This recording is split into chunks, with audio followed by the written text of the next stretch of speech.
أسوأ أنواع المواساة أن تخبر شخص أن يحب نفسه ويحب الحياة. يا أخي المحبة من الله. ما أعرف يا أخي، هو في عدو داخلي، عندي إرث ثمين يعني ثراء فاحش، عندي أزمة وجودية كل ما أصحى من النوم. أهلا وسهلا بكم في برنامج طبقات. معانا اليوم الجميلة المبدعة أمل الحربي. جهزوا أنفسكم وتعلموا من دروس الحياة أنه مهما الحياة كانت صعبة 1% في اليوم أحسن من ولا شيء. استمر وكافح وتوصل لهدفك. أهلا وسهلا بيكي في برنامج طبقات. هلا وسهلا فيك يا محمد، شرفتينا وآنستينا ونورتينا. جاهزة لأول طبقة؟ معك في أي شيء. كويس. طيب يا ستي، أنت مين من غير أمل اللي يعرفوها الناس؟ طيب محمد، هالسؤال كذا الحال وكذا، أنت مين؟ هذا السؤال كذا تحس إن واحد يرجع يقول أنا إنسان على الأرض. أوكي، أنا والله أنا أحس إني ما أقدر أعرفني بشيء معين، لأني أحس إني أنشطر كثير متكاثرة، يعني زي نافورة زي شلال كذا، فماني قادر أثبت على شيء. يعني هذا أنا أعاني منه. مين أنا صراحة؟ مؤخرا حسيت إني قاعد أتعرف على نفسي من جديد، فلقيت إني أنا شخصين مبدئيا، وقاعد أحاول شخصين فقط؟ لا، خلي في مجلس إدارة فوق في الدماغ. ولكن أنا قاعد أحاول أجمع، يعني زي ما تقول ألم الهوة بين أفكاري وأفعالي وكلامي، يعني أبغى شوية أتحد. لكن أعتقد أنه الإنسان يعني صعب أعرف نفسي صراحة. يعني أنت دائما نفس الشخص، تحسي نفسك عندك أكثر من شخصية تعيشيها؟ أو مين أنت وراء الشخصيات كلها؟ وراء أمل الكاتبة، وراء أمل البنت، وراء الأخت، الصديقة؟ تعريفك لنفسك إيش هو وراء كل هذه الأمور؟ والله أعتقد أني يعني وهذا تكون مع الوقت، وأعرف أنه يعني ما ودي أضطرني نقطة، لأني أعرف أني حتغير، أطمح. يعني الحياة ما تستاهل، يعني ساخرة من الحياة، وشايفتها أي خسارة تهزني حاليا.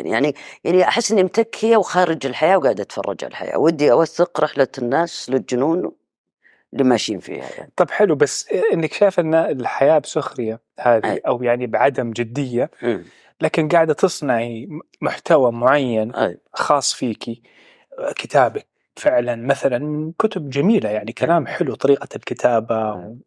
ففي مع السخرية في جدية. صحيح. هل أنت جدية فعلا أم سخرية عندك؟ هذه هي اللي أنا أبغى أوصلها. تصدقني محمد، أنا أسولف، أنا ما أدري أنا أمزح ولا أقول الصدق. بالضبط جبتها. هذه أنا كل ما أروح عند ثيرابيست أقول له دكتور أنا بس ودي أعرف أنا من جدي ولا قاعد أمزح. فوجدت أن السخرية هي ترى تمثل نوع من قمة الواقعية، لأنه الأمور تغلغلت لجذور الأرض والحل لم يتبقى للسخرية. فأعتقد أن لغة الساخرة لغة إنسان مدقق، وإنسان يعني قاعد يتفرج، لأنها هي نوع من التعبير. بس أنت صادق، أنا ودي أعرف. أوقات أقول لا جدوى من الجدية يا مجدي، خلينا نقول فما أعرف يعني، وتجيني على شيء أمسك بمنتهى، يعني إذا شيء لغيري خبل موصى، تعرف هذا المثل خبل موصى، يقول لك هذا روح وصي، أنا خلاص بس شيء لي أخذ في قمة الاستهتار، قمة الاستهتار. أوكي، هذا يجيبني لنقطة كده أنا شايفها. هذا الأسلوب اللي فيه سخرية بس في نفس الوقت فيه ينبثق منه الجدية والعمل، سوى حواليكي ناس كثير تحبك، تحب شغلك، تابعك، متطلعة أمل إيش اليوم، إيش الفقرات اليوم اللي أمل حنسمعها منها. هذا الإمباكت أو القوة، التأثير اللي أنت سويتيه في العالم سواء الافتراضي والحقيقي. هل أنت كأمل تحبي نفسك بنفس الشكل اللي الناس تحبك فيه وتتابعك فيه؟ أنا عندي مشكلة مع ذا الموضوع، أصلا كتبتها أسوأ أنواع المواساة أن تخبر شخص أن يحب نفسه ويحب الحياة. يا أخي المحبة من الله، محبة من الله. حنا لنا بالاحترام. أنا يعني بديت أحترم نفسي. وأساس أي حب لازم يكون البيس حقه احترام، ومن هنا أنت تبدأ تبني على أمل أنه نبدأ نعبي الخواء هذا اللي جوا. بس إني أحب نفسي إذا بمفهوم الحب اللي أشوف الناس اللي يعتقدوا أنهم يحبوا نفسهم فيه.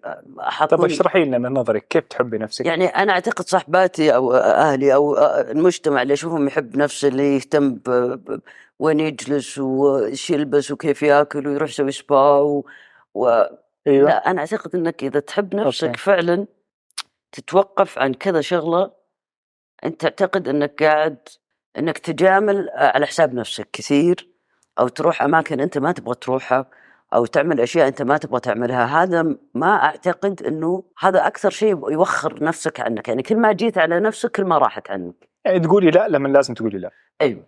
هذا الشخص اللي يحترم وقته، يحترم أولوياته، يوقف لنفسه، أنا أعتقد هذا الشخص يحب نفسه. هل تعملي كذا؟ قاعد أشتغل على هذا الموضوع، لأنه تلقى أنت مع الوقت عشان ترضي أطراف كثير أنت قاعد تدمر نفسك في النهاية. أنت قاعد تكسر اللي بينك وبين نفسك. فبيني وبين أمل يعني أنا قاعد أحاول أصلح ما بيني وبين نفسي. حلو. وعشان أوصل لنقطة الحب هذه، بس أني أنا وصلتها لا والله، أنا ما أتحمل أشوفني في المراية. يعني صدق ما عندي يعني أفرش أسناني وأنا عادي أقرأ إيش مكونات المعجون، عرفت؟ ما عندي تواصل مع نفسي في المراية. طب إيش يلصقك بذاتك أو يحببك لما تعملي شيء تحسي إنك أنت في أحسن؟ شوف الثقة في الذات أنا أعتقد إنه هي ومضة، وممكن تجيك بأفعال معينة، بس تحتاج. يعني أنا مثلا مع إنه شخص ينعزل 3 شهور قد يشيل كل الطبقات اللي تراكمت عليه عشان يوصل لذاته، أفضل من أني أنا يوميا أسوي ساعة مديتيشن. لو أني أفصل فترة، وهذا صعب مع الحياة الحديثة اللي احنا نعيشها. فأنا جتني هذه الفرصة، جتني لأني قعدت أنا في مكان مدة 9 شهور من غير تلفون. فلك أن تتخيل ما التصقت في ذاتي إلا هناك عرفت أني أكتب. يعني أنا مثلا في روائية من تشيلي اسمها إيزابيلا لندي، كني أقول إيزابيلا العتيبي بس إيزابيلا لندي. أول رواية لها كانت في عمر 40. أنا اكتشفت إني أكتب في عمر 33.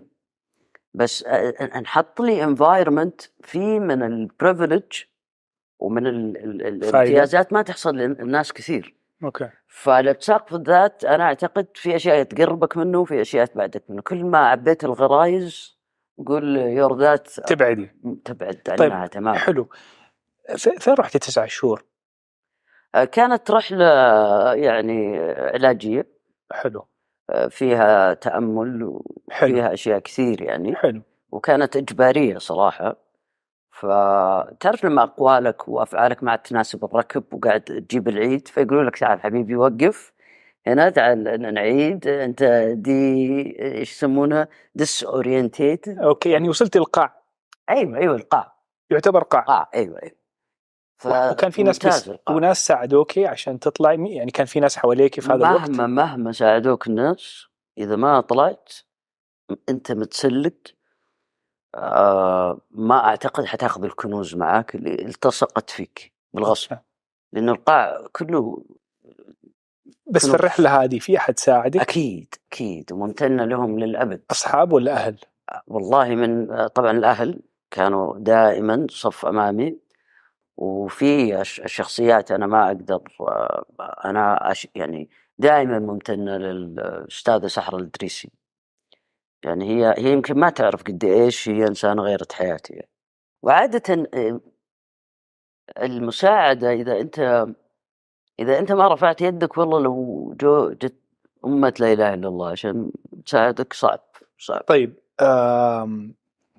يعني أنت شغالة في مشوار حب الذات واحترام النفس، وتقولي لا لما تحسي إنه لا، وتقولي إيوه لما تحسي لا هذا هدف يعني إن شاء الله بوصله. بس وصلتي يعني مثلا محمد، أنا رحت أخذ تطعيم كورونا، جت الممرضة قالت لي عندك حساسية؟ قلت إيه.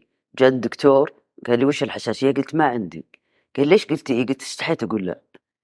يعني كلمة لا ما هي في قاموسي. اوكي، ليش تشعري لما تقولي لا؟ زي بتغلطي على الشخص اللي قدامك او يعني إيه بتعرف، واعتقد هو نوع هروب من الذات، تتلبس مشاعر اللي قدامك ويا ليت تتلبسها صح. دائما اقرا سيناريوهات تطلع في النهايه غلط. يعني اقول لك مره كنت احسب اني قاعد اصلح بين اثنين وكانوا هم ممكن يوصلوا للطلاق، وانا كنت معتقده اني قربتهم. قراءتك للاشخاص هذا شيء ابغى ارجع له، لانه ابغى اعرف متى الواحد حنجي النقطه هذه. بس نقطه حب الذات والتصالح مع الذات، هل ايش الخطوات اللي بتساعدك في الاخير انك تحترمي متى تعطي ومتى ما تعطي؟ اي احترم نفسي، اني اكون امينه قد ما اقدر في اي شيء اسويه، في اي فيدباك ينطلب مني، لدرجه صاروا في ناس كثير يعني بالذات في المواهب لما يجيني شخص يقول لي وش رايك في اللي انا اسويه، اذا ما شفت عنده هذا اعطيه، تقولي له ايوه هذه امانه. يعني احاول اكون امين، احاول قد ما اقدر. واني مين اصعب شخص تقولي له لا؟ في ناس مستحيل اقول لهم لا، ولا اقول لهم امي وابوي وما اقول لهم لا لو وش صار. انا خلني اتفلت على خلق الله برا شوي، بعدين ادخل على المحيط الاول. مره صعب اقول لهم لا. يعني احنا كنا نقضي الويكند من نقلت جده كان عمري 30، كنا نقضي الويكند في مكه، وكنت انا اروح طول الويكند. يعني تخيل اشيل شنطتي واروح مكه، بس انا ما ادري وش اسوي في مكه ولا انبسط، بس ما اقدر اقول لا. تمشي معهم وامشي معهم عشان اقدر اقطع هذا الموضوع. اخذ مني تكتيك طويل المدى، يعني ابو 3 سنين كذا لين ما قدرت. فمسألة الحدود هذه مرة موجودة، بس شغال عليها. شغال عليها، واوقات اقول امل لو ما فلحتي. واعتقد انه كويس يكون في اكزامبل للبشرية تشوف فيها. لا ان شاء الله ضغوطات.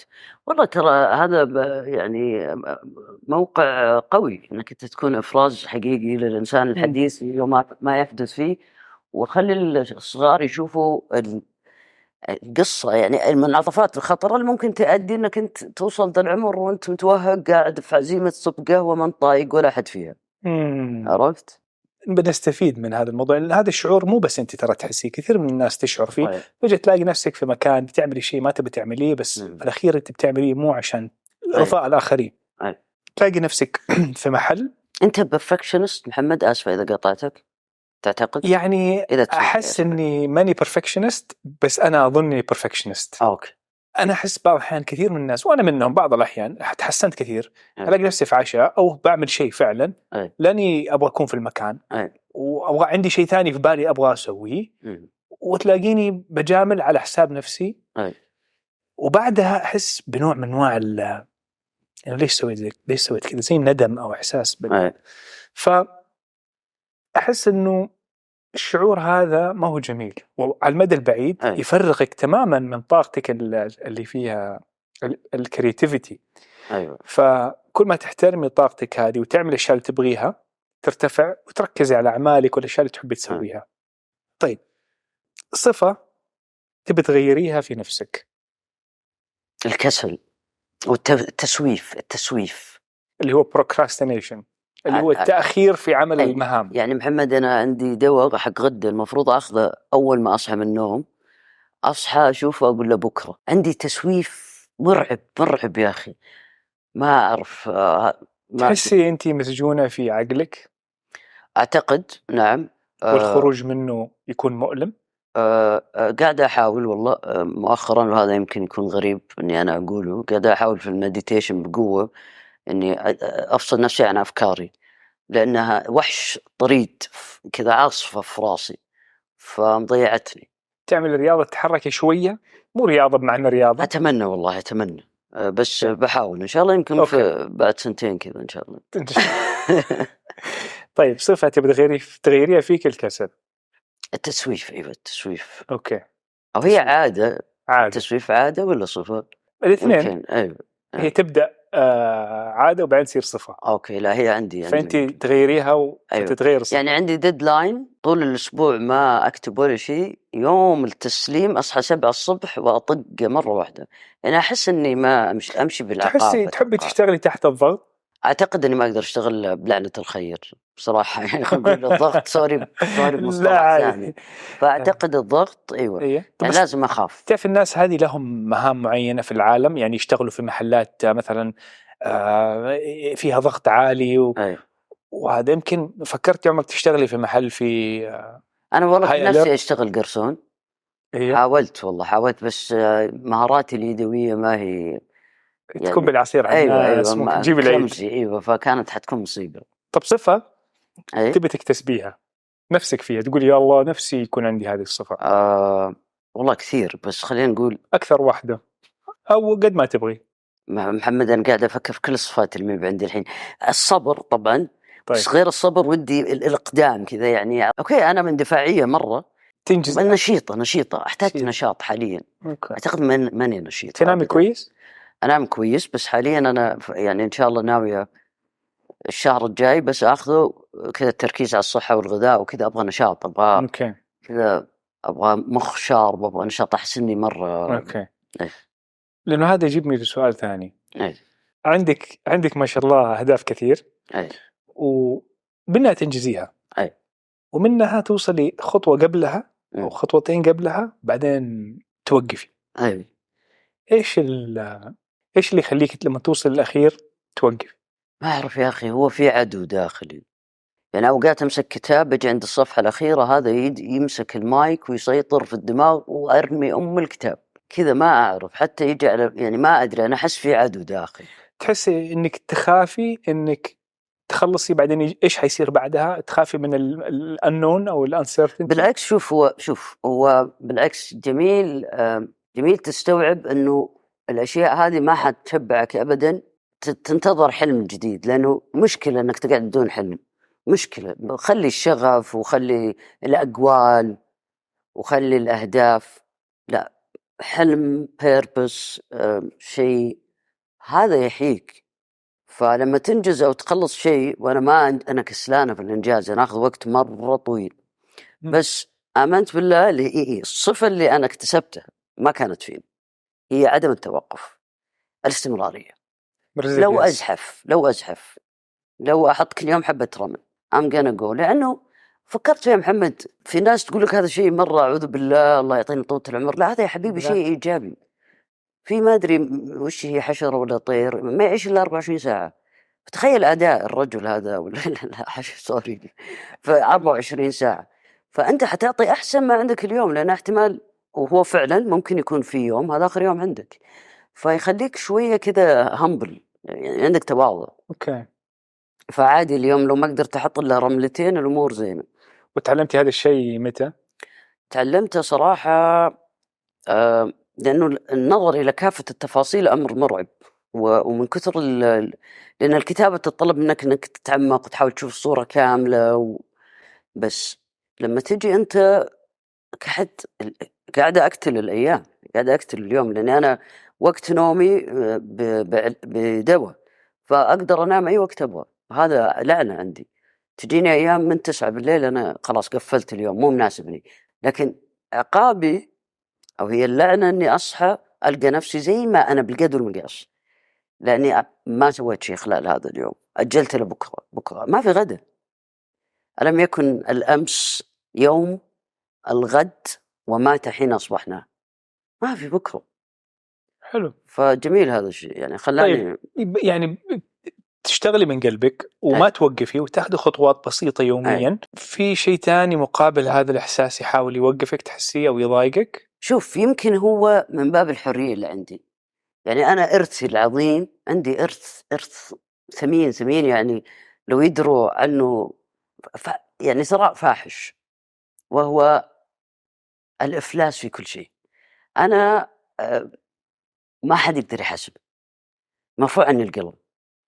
فهذا إرث عالي يعني سويت شيء زين بيصفقون لي وكذا، المتوقع مني إن أمل. هل هذه استراتيجية؟ لا والله، هذه على الأقل هي زي ما تقول التاريخ الجمعي ووعي الجمعي. أتليست أحاول أجد فيه. شوف كل إنسان كذا عنده قصة يقولها لنفسه، هو مو شرط هو in denial أو يكذب، بس هو مع السنين يصير عندك صورة جمعية لقصص حياتك اللي مؤلمة مثلا. فأنت لقيت الأمان في الألم المعتاد في هذه القصة، فتبدأ دائما تعيدها وتزيدها لما تصير جزء منك. بس لو جينا للحقائق، لأن ما عندنا موثقين وما عندنا، هتبدأ تتفاجأ بأشياء. فوجدت إنه يا أمل، أول شيء أنا ما عندي فلذات كبد على الأرض، ما عندي، يعني ما همني صراحة نفسك، يعني ماني مسؤولة. أنا لو عندي عيال كنت أبغى العالم يصير في أحسن وضع، كنت أحارب كل النيجاتيفيتي، كنت أحاول أحميهم، كنت، لأن أنت قاعد جبت ناس على الأرض مسؤول منهم يعني. لكن أنا عندي مجال من الحرية عالي، أنا أبغى أنقل الصعيد بكرة ما حد حيقول لي لا. بس عندك ناس كثير تحبك برضه. أيوة وملزومة منهم، بس ما هو زي أنا ما جبتهم على الأرض. أوكي. فأنا دائما ألاحظ صديقاتي اللي في سني اللي عندهم أطفال غير اللي ما عندهم أطفال. أوكي. أحسهم متزنين، اللي عندهم أطفال متزن، اللي ما عنده أطفال عنده رفاهية سقوط، يبغى يدخل دراما، مسؤوليات أقل يعني. أيوة تكون. أيوة. ننقل على طبقة ثانية. معك. أوكي. دخلنا بندخل طبقة، فكينا 3-4 طبقات، نخش طبقة ثانية. أمل دائما أسمع وأقرأ وأشوف عندك حب مساعدة الآخرين، واحدة من مبادئك أتوقع. إيش تشعري لما تساعد الناس؟ شوف، لو جينا يعني تخلي الفلسفة على جنب، علم النفس سوى شيء مرة شين، أنه جرد المعطيات هذه من قيمتها. هو حيجي يقول لك واحد هذا عنده عدم أمان اجتماعي، فبالتالي هو لازم people pleaser، يرضي الآخرين فيعطي عشان هو في الأساس يبغى يعبي نفسه. ما همني المعادلة هذه كلها، في النهاية النتيجة في مساعدة بتحصل. ما جيت الأرض عشان بس تحط لك أقوال شخصية. يعني ما احنا في مباراة كورة لازم تجيب لك كم جول وتمشي. أعتقد هذا واجبك كإنسان. سلام عليك. إنه يعني لو كل روح قدرت تساعد روح، الأمور حتمشي تمام. يا سلام. في مقولة من محمد علي الملاكم يقول لك إنه إحنا تخلقنا في الأرض، فدفع الإيجار أو paying rent هو إنه نساعد الآخرين. أيوة يا أخي، أصلا الشحيح، الإنسان الشحيح اللي يبخل بمعلومة حتى، ولا يعني ما أدري الله إيش الشعور اللي يجيك لما تساعدي أحد؟ وحقيقة أعظم أنواع المساعدة اكتشفتها مؤخرا، وهذه من جد نوع فاخر ونادر إنك تقدر تساعد شخص من غير ما يدري. يا الله يا محمد، جردي نفسك من الأنا. أيوة، هذا فظيع من غير ما يدري. هذا شيء رائع صراحة. مو لما نساعد أحد لأن أنت لما تساعد شخص بزيادة ترى حطيت قيد عليه، فيظل هو يحس إنه لازم يرد شيء. أيوة. وتشوفه ترى غريب، يعني المثل تشوفه في شخص، أنا تبرعت لشخص بكلية مثلا، بالذات لما تيجي في أسرة واحدة، الشخص اللي يتبرعوا له بالكلية تلقاه ما عاد يقدر يدخن، ما يسوي ولا شيء، لأنه حاسس أن أنت عطيتني كليتك فأنا لازم غير اللايف ستايل حقي. أوكي التدخين مضر، بس تلقاه حتى على الأكل، فتلقاه يحس أنه يضغط نفسه عشان ما يبغى يجرح. يعني اللي قدامه حيعطيه ذيك النظرة، أنا معطيك كلية يا أخي. فما بالك لما نجي على أشياء أبسط، فيجي شخص مثلا يعطيك نظرة أنه، أو أنت تشعر بكسوف في حضوره، أو تشعر بخجل. ليش أخجله؟ ليش أثقل الكاهل وبهذه الجمايل؟ يعني ترى هذه نقطة جميلة. أيوة، إنسانية بحتة. أيوة. وهي ترى تصلحك مع ذاتك، يعني أنا أشوفها مرة تصلحك مع ذاتك. أحييك على هذا الوصول لهذا الشيء، وحبدأ أسويها صراحة. والله جميل. والله أسويها. وهي قلت لك نادرة إنك تلقى فرصة جيدة كذا. ترى ممكن تكون مكالمة تليفون تسويها من غير شخص ما يدري، فهالشيء جميل صراحة. تبكي؟ أنا بكاية، يعني أعتقد أني بكاية، بس والله لي زمان ما بكيت صراحة. أحس مريح البكاء، مريح، بس يعني أسترخص في أنواع من البكاء مرة تستفزني. يعني في صوت بكاء كذا ما أدري، لما حتى البكاء في استفزاز. في نوع من الرخص في الموضوع. يعني عرفت؟ تبكي قدام أهلك؟ والله هذول أقل الناس الواحد يحاول قدامهم إنه ما تبدي دائما خبي حزنك عن أهلك، والله لأنهم يحزنوا معك، ومهما مشيتي خلاص يقولوا يفكروا فيك. أيوة. وبعدين أوقات تفتح على نفسك باب اهتمام زايد وانت ورعاية انت مالك خلقها. انت مالك ما تحب الدلع والرعاية؟ في فرق يعني، ما احب من انولدت وانا الناس تقول لي كيف اعيش حياتي وانا حامد كبدي صراحة. طيب بخصوص موضوع الأهل الله يطول عمرهم، كيف طفولتك أثرت في مين أنت اليوم؟ شوف محمد، أنا أقول لك أنا إن شاء الله كذا في كم دورة نبغاها وتصير أنت أخصائي نفسي، أنا أقول لك إياها جاهز ترى. أنا طفولتي ما تواصلت معها صراحة لأن كانت فيها أشياء غريبة، يعني أعتقد كان في صعوبات تعلم، يعني كنت صامت. أمل الحربي صامتة؟ أيوة ما له أي علاقة أنا الإنسان اللي اليوم بالطفلة اللي كانت موجودة. قديش من عمرك كنت صامتة؟ أتوقع لين ثاني متوسط، يعني هذا يحسب لها كم، كنت لين 12-13، وكان ما عندي لغة حوار وما أحل الواجبات، يعني كان أعتقد إني ما كنت انولدت كامل، يمكن انولدت على مراحل. تحسي كان في شيء يضايقك في طفولتك ولا كان؟ أكيد. مين هذا اللي ما لعن خامسه وبزم؟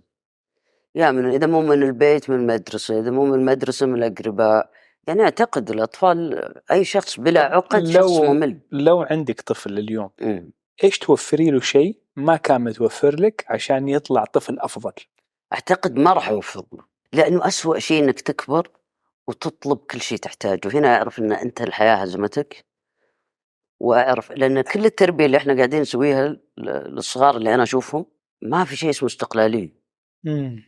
لا أبغى يعني كان الشيء اللي كان ناقصني الإرادة، أبني أشوف الإنجاز أسوي، مو المنع. يعني إحنا في جيل، أنا جيلي يعني أنت كنت مدللة وأنت صغيرة قصدك، أو محفوظة بشكل إنه ما الدلال اللي الناس يعرفون إنه يلبسون عيالهم يسفرونهم وكذا، هذا أبعد ما يكون على الدلال. بس إنك أنت في حوار، في كلام، في حدود، هذا لا. يعني أنا مرة الأطفال والبراندنج اللي قاعدين يلبسوه إذا عندك طفل اليوم أو ولد أو بنت ما تفرق، إيش شعور تظني إذا عطيتيهم هو اليوم ما تقدر تتأكدي بس تقولي عملت اللي علي هذا الولد حيطلع كويس؟ سولفت معه علاقة منفتحة قصدي. أيوه، قدرته على التعبير، أعطي له مساحة، قدرة على التعبير. أعتقد هذه شغلتين مهمة. طبعا مع اهتمام بأكله وصحته. هل تشدي عليه؟ ممكن تكوني تف معه، قوية معه؟ أعتقد ضروري الموضوع، ضروري إنك أنت تستخدم تف لوف يتهيألي. بس ما أعتقد إني يعني ما أعرف، هي مسؤولية كبيرة ما جربتها أنا يلا أتحمل الأطفال، حبهم مرة أحبهم بس ما أقدر أكثر من ساعة، فما أدري والله. يعني أقدر أقسم الناس لنوعين، إنسان وأم وأب، هذا شخص ثاني وهذا شخص ثاني. أسمع وأشوف إنه أنتي في البيت أو مع الأهل حنونة جدا، دلوعة، تسوي لهم عصاير ولا ما تسوي عصير في البيت؟ نسكافيه. قبلها كان شوف أنا بثرتهم دقيقة. ويعني حياتك في البيت لها جو ثاني، لكن في السوشيال ميديا ما في لعب. إيش الوضع بين الاثنين؟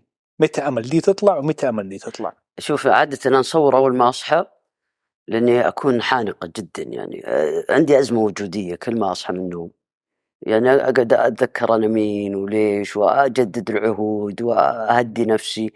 فالغضب هذا ما أحب أنشره في المحيط الأول، يعني ودي أطلع لهم مبتسمة لابسة ألوان متناسقة، فأمسك أعطي كمية غضب تفريغ في السوشيال ميديا وأطلع أحس أني في البيت. يعني هنا دوري الأساسي، هذا الحقل الأول إذا ما حرصت فيه أنت قاعد تحرص في موية. وأحسك منبع حنان في البيت. إيه أنا كنت أعتقد إني أنا يعني 5 سنين قعدت أعتقد بس إني أحاول أصلح العلاقات الاجتماعية، لما صارحوني إني أنا قاعدة أزود الفجوة والهوة، ويجب أن أمتنع لأن قراءاتي للأحداث خاطئة صراحة. صار موقف كده؟ كثير مواقف. تكوني بتصلح بين أخواتك وجيب العيد. أجيب العيد. والأبعاد اللي في مخي. شوف مع الكتابة أنت تخلي الحياة تخترقك مو تمر من عبرك، فأتعمق في الشيء لما الشخص اللي قدامي يعني أنكد عليه. يعني مرة بنت أختي كذا أنا نازلة من الدرج كان كذا لمبة خربانة وشفتها كذا قاعدة على الدرج، فقلت لها إيش في؟ قالت لي اليوم عيد ميلادي. وأطلع السيارة وفكها بكى وأكلم أخواتي بالدور عيد ميلاد بنت أختي شعاع وما حد سوى شيء وسلطان. ودخلت في حزن للسلطانة أنها يعني تلبست مشاعر. طلعت خربت مفاجأة أمها مسويتها مرة كبيرة لعيد ميلادها، جبت لها هدايا كثير، وخليت من كثر ما نقلت الصورة بطريقة خاطئة خليت كل أحد يتصل فيها يقول لها هابي بيرثداي وخربنا. فما لو كلمت أمها بس عرفت زي كذا أشياء. أوكي. إيه مبالغة. ومع أخواتك أكثر ولا حتى مع يعني مين أقرب واحدة من أخواتك؟ والله كلهم صراحة، بس إيمان مرة قريبة. بس يعني وصلنا لمرحلة إني أنا يعني أشوف إن أنا قاعدة مع شخص يقوم يحط هيدسет ولا الثاني كذا لين الباب يدف، يعني يمشي معي لين الباب يقول شكرا يا ما شكرا. يعني أوقات إنك تجي تعطي شيء الواحد ما طلبه ترى مزعج.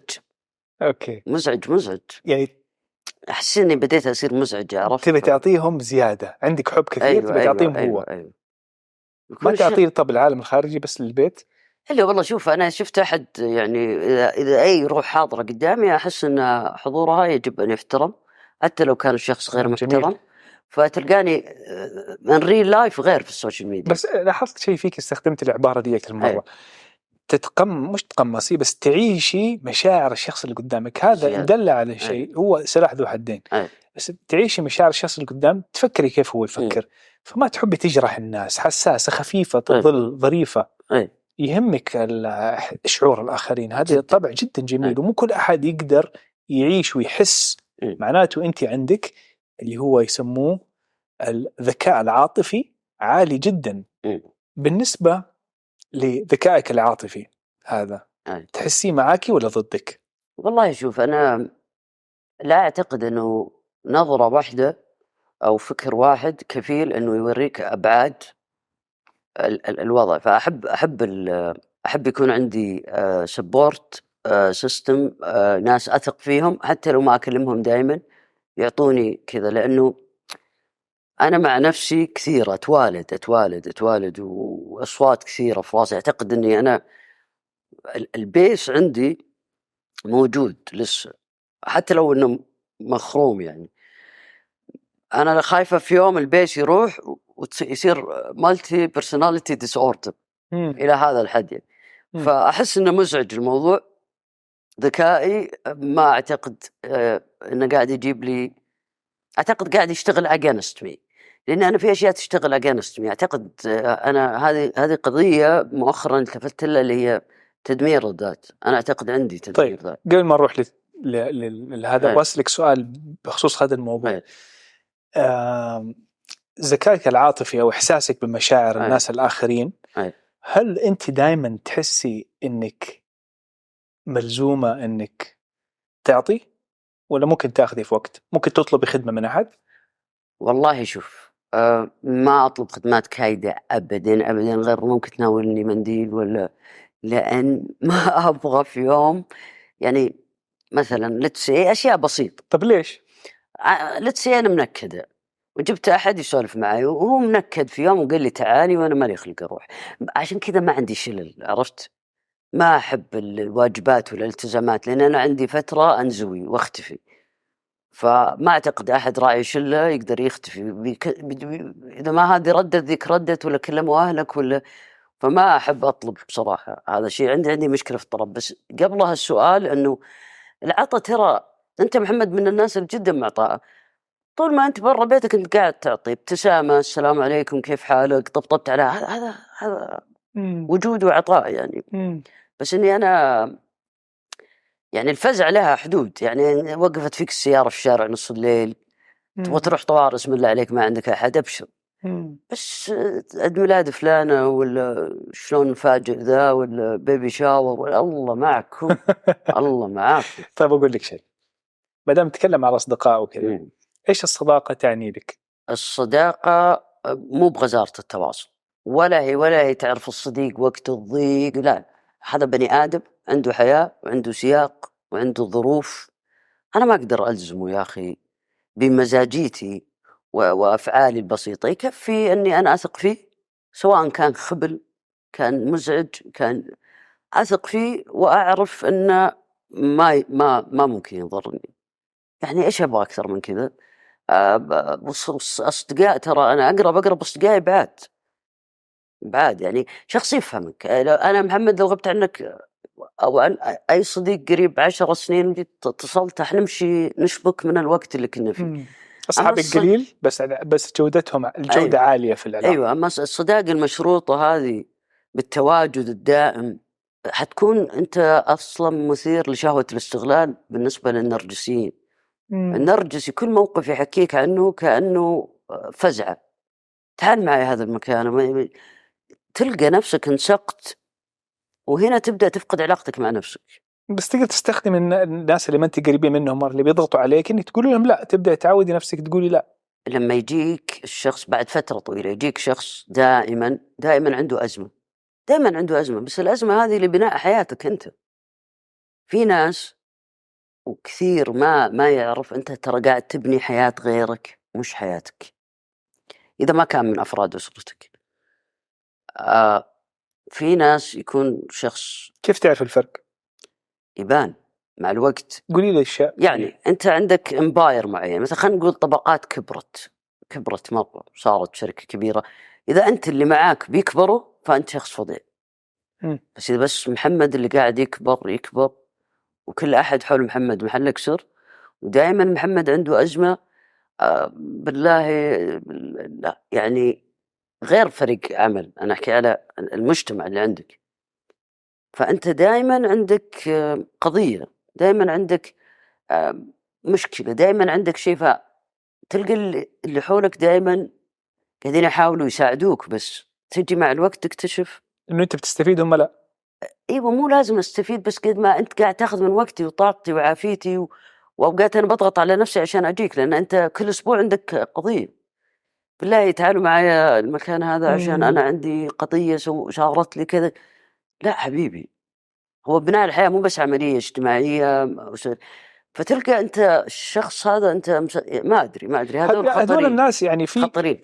كل ناس حواليهم ناس يعني فامباير، وفي بالضبط ناس تسحب منك الطاقة وتعمل لك ثقب في مجرى الطاقة يأثر عليك. فأنت لازم تنتبه عشان تقدر تحمي نفسك وتكمل في مسيرتك وتسوي الأشياء اللي أنت تبغى تسويها. بالضبط. طيب في الصداقات لسه الموضوع نفس الطبقة. الصداقاتك يوجولي أو في العامة تحبيها تكون يعني في شخص تكلميه كل يوم، ولا تحب الفو عادي بكرة نتكلم بكرة ما نتكلم؟ يعني شوف، أفضل الصديق غير الثقة اللي قلت لك، موضوع الثقة اللي أقدر أكون قدامه بدون طبقات، لأنه he doesn't judge me. مجرد ما أنا يا صديقي بديت أتلون قدامك، فهنا الصداقة تراكمت عليها أشياء مرة كثيرة، فهي عندي الثقة، ومع أني أنا I could be myself. قبول تام. أيوة، مو غير مشروط. شوف الأشياء غير مشروطة صعبة، بس لا قبول ما يجرح. قبول أتقبل أمل بعيوبها ومزايا. أيوة، هذا هو. فاني اتكلم مع شخص يومي عندي صراحه، بس صراحه هم اخواني. صحيح ممكن نكون سلبيين ترى مع بعض اوقات، كل يوم تكلمين ما شاء الله تبارك. ايوه ما يردوا طبعا دائما بس ممكن تكون سلبي انت مع اسرتك. ترى على فكره الاخوان ممكن يحبطوا في بعض، بس هم ما شاء الله داعمين. بس عندي ناس واحب احرص في حقل الصداقه. زمان جتني فتره كفرت فيها تماما، بس اليوم لا، بعد حقل الأسرة أنا أحرص حقل الصداقة. طيب ممكن لو تزعلتي مع أحد من أخواتك ممكن تنامي وذا اليوم، ولا لازم تصلح الوضع؟ شوف، مع الأخوان أصعب شيء أنا بالنسبة لي، لأن أنا مرة عندي تعلق يعني غير طبيعي فيهم.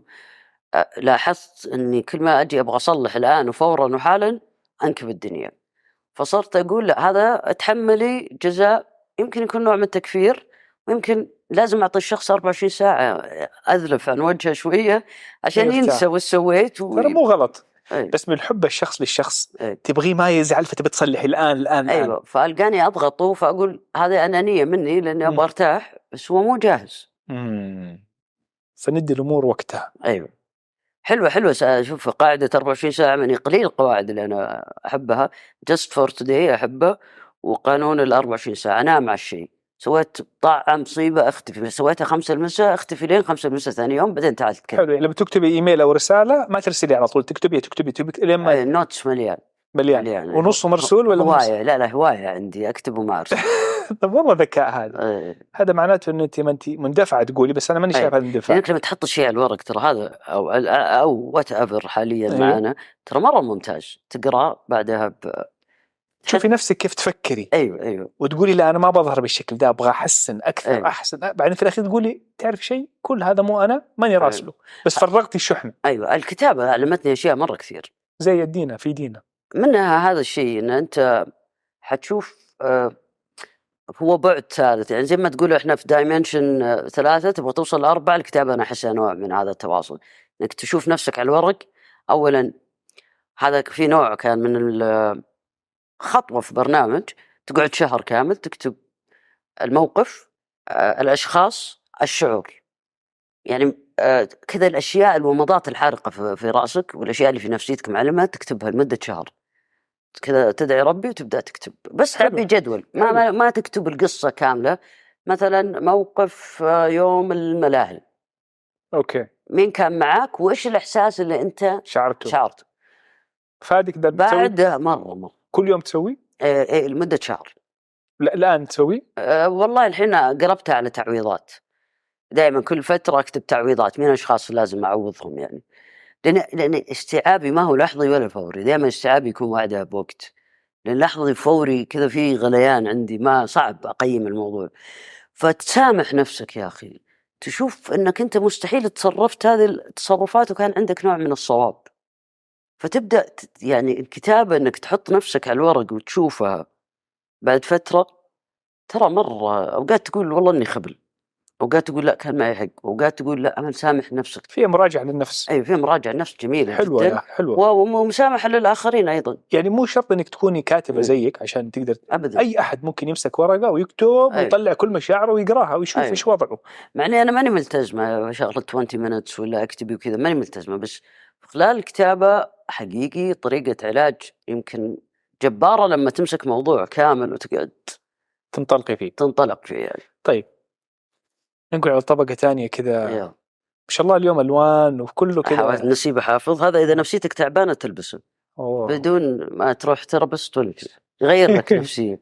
طيب كويس. بعدين يبغى لنا نعمل شير للبراند. طيب كيف علاقتك بالأكل؟ يا محمد والله العظيم أنا أعتقد أنا حاليا كائن يجب دراسته، لأني محرومة من الأكل. أصلا اليوم كذا شفت الميموري يا أخي، الأكل مؤخرا مرة قاعد يأخذ أكبر من حجمه يا أخي. تروح مطعم تحم كبدك، يجي القرصون يقدم الطبق بطريقة أنت ما حيقدموها أهلك فيها ولا ما عمره أحد حيعطيك دي الأهمية، ويسكتوا على كل اللي على الطاولة، ويبدأ يحكيك وين بيت اللحمة وش سوى فيها. يعني أحس قاعد يأخذ موضوع أكبر من حجمه، يمكن عشاني دائما جيعانة حاليا أنا. لا بس صح كلامك، يعني الواحد يأكل كان أيام زمان يعني عشان الطاقة. الحين لا، مدري إيش الصوص مدري إيه ولا يعني في حول الأكل كده زي قصة ديباجة ويغثك فيها، وأنت حتى أنا لو أخلد على الأرض وأنا آكل فهمني هذا الموضوع. يعني تخيل الجدات زمان يقول لك، يقعد يشرح لك كيف سوالك الكبسة ولا المنتو ولا واتافر، تخيل يقعد يشرح لك إياه. حمرت البصل، استنيته يصير لونه موف عند درجة 45، بيته كذا لين بعد الظهر بشوية. يا أخي لا تغثني أنا قاعد آكل. ايوه والله. فما أعتقد يعني تحب الأكل بس تحب يعني خلاص الموجود بسم الله ويلا. اوكي ما عندي. ايش تحبي تاكل؟ أكلة احلى أكلة عند أبد حاليا لو تسألني بقول لك ذبيحة ولا همبرجر بصراحة. بالله يجيبوا لنا ذبيحة بعد تستاهل والله عمل، ما في أجمل. الله يسلمك والله وانت السالم محمد. الله يخليك. هل تعتبري نفسك شاطرة في قراءة المواقف ولا الأحداث؟ أنا في الأشخاص شاطرة، بس إني أربط الشخص بسياقه والحدث لا، أحط معالجة درامية لين ما أفقد المنطق والصورة في القصة. بس أقرأ الصوت الشخص، أقرأ الشخص يعني أعتقد عندي هذه. طب اديني مثال على قراءة شخص وقراءة موقف كيف ممكن تجيب العيد فيه، بس أبغى أول شيء اللي نستفيد منه الناس تستفيد كيف تقدر تقرأي شخص بدون ما تحكمي عليه بشكل خاطئ. كشخص كأول مرة أقرأ، بس ما يكون في حدث بيني وبينه، لما ينحط في موقف أنا مرة، يعني مثلا زوج أختي أول ما جاء أنا فصصته كذا تمام، بس أني أرجع الموقف مع حدث معين مثلا مناسبة معينة أو شيء، لا ممكن أجيب العيد. يعني ممكن ألبس أشياء هو ما يقصدها وممكن أسحب منه. يعني قراءة الحدث حولي لأنه يكون غزير في دماغي، غزير جدا. أوكي. طب بس لو تشوفي أحد مثلا عشان نستفيد، لو أحد يبغى يخش في شراكة مع أحد يبغى يبدأ علاقة مع أحد، لا أعتقد عندي هذا اللي هي هو شعور ولا هو إيش؟ والله شوف، هو أعتقد نوع من الفراسة. أوكي. طب كيف ممكن الواحد يتعلمها؟ طبعا كيف؟ أعتقد من كثرة مقابلة الناس والتجارب. أرجع لك مرة ثانية الكتابة تخليني، لأنك تبني شخصيات فيخليك تتعمق في الشخص. أوكي. تبدأ تعمل مسح شامل. أنا ما كنت أعرف إن عندي هذا الشيء. أوكي. تصفي لما تكتبي تفرغي فتشوفي الأشياء بواقعها أيوة أكثر. لأنك تبغى تسوي شخص طبيعي واستثنائي ما هو فلات، فتبدأ تصير عندك نوع كذا. يعني أعتقد أنها مكتسبة من الفراسة. أوكي. أيوة. أوكي. بس أوقات تجي قبل ما أنت ثاني يوم يبان عندك. ليش أنا أقول لك؟ لأن في البداية ممكن تجيك غرائز فيك اللي هي مثلا حسن النية، انه لا يمكن، الاشياء هذه تداهم القط فيلينجز حقك الاساسي الاول. هي في ومضة في العين كذا ممكن تشوفها مطفية في الشخص. لو قعدتي مع شخص فترة وحب يعني انبسطتي وارتحتي وصار شيء قريتيه بس يكون شوية متأخر، كيف توضعي حدود؟ في اشياء بالعكس مدموحة ومسموحة، بس في ناس اذا شفت دناءة متأصلة في الشخص، في خطوط حمراء إذا الشخص عداها حتى لو مع غيرك، هنا أنت على طول لازم. يعني الكمال لله، كلنا عندنا مشاكل. لا بس في نوع من يعني مثلا تشوف شخص يهين شخص قدامك، هذا شفت إنسان يروح يفتن بين اثنين بمصيبة، ولا يسوي اتصالات ويفتن بين بنت وأمها ولا زوج وزوجته، هذا لا، هذا شخص دنيء. ما عندي عذر لك مقفلة معك، لا أنت تضر، لأنه اتفلسفت الحياة. بس تسامحي، يعني تسامحي الأشياء الصغيرة.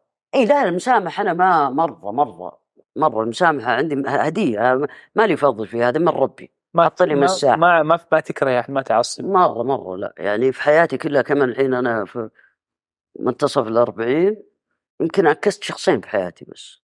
ما لا زعلوكي مرة؟ اي لا انا اقول لك تشوف فيهم شيء. هل غدروا فيكي او خانوكي؟ ايوه ومو بس ما هو غدر بمعنى صديق واحد غدر فيه او اشياء.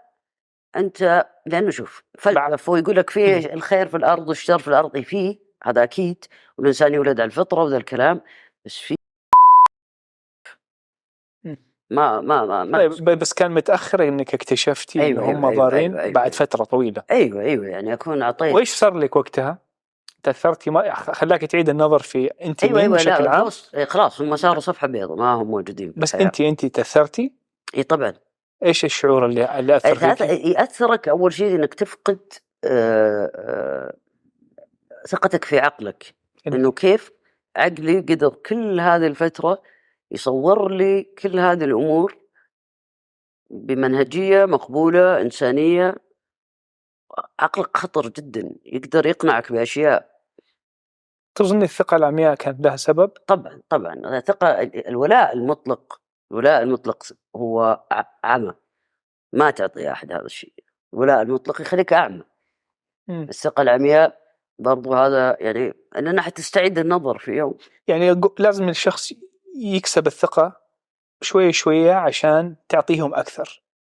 يعني دحين لو جوك يا أصحاب بعد الموقف هذا، إيش في نقاط معينة أساسية تتأكدي منها قبل ما تفلتي العنان الراحة يعني بالكامل؟ والله شوف، هو أنت تعطي أو تتفاعل أو تسوي بغض النظر عن ردة فعل اللي قدامك.